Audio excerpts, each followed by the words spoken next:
malinis at mabango. 5 pesos lang. Ganda ang sleep ko, no? 5 in 1? You serve 5 in 1.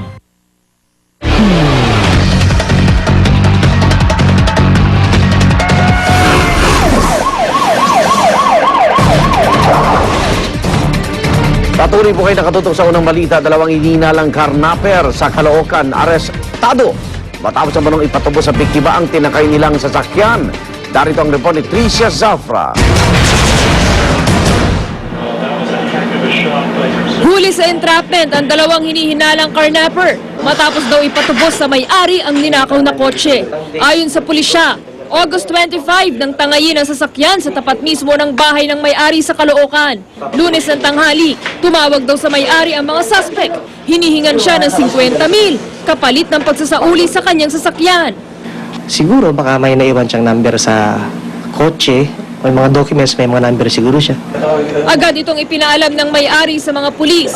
Pagdating namin doon, na aktuhan namin na nasa possession nila yung sasakyan. So, kinuha namin yung dalawang tao. Ayon sa mga suspect na sina Jojo Palatao at Nelson Sedentario, totoong ipinatutubos nila ang sasakyan.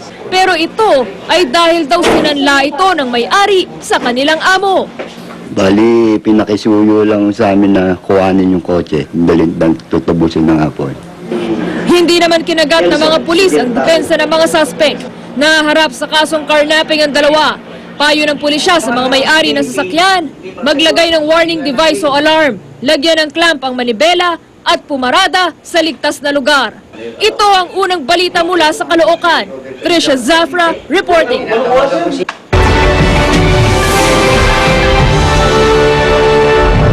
Isang lalaki patay matapos atakihin ng pating habang nagsusurfing sa isang beach sa Australia. Wala ng buhay ang biktimang si Kyle Burden nang datnan siya ng mga rescuers sa Bunker Bay. Ayon sa kanyang kasama, ilang sandali pa lamang daw silang nasa tubig nang mapansin niyang may lumalangoy na pating at biglang inatake ang kanyang kaibigan. Wala na raw siyang nagawa kundi lumangoy pabalik ng Pampang. Dahil sa insidente, isinara na muna ang naturang beach.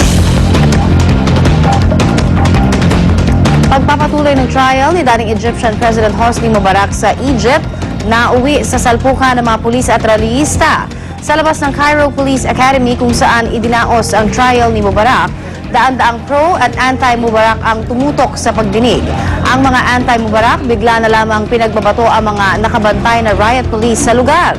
Mga hataw ng bato naman ang sagot ng pulis habang ang ilan na tila napikon nambato na rin.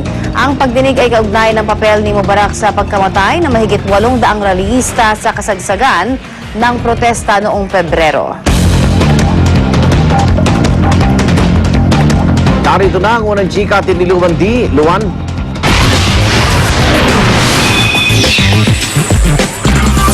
Thanks, Egan. Starstruck Season 2 Ultimate Male Survivor Mike Tan naluha raw matapos malamang siyang napiling bumida sa bagong drama series ng Kapuso Network. Si Mike ang lead actor sa Kung Aagawin Mo Ang Langit kung saan co-stars niya sina Carla Abellana at Michelle Madrigal.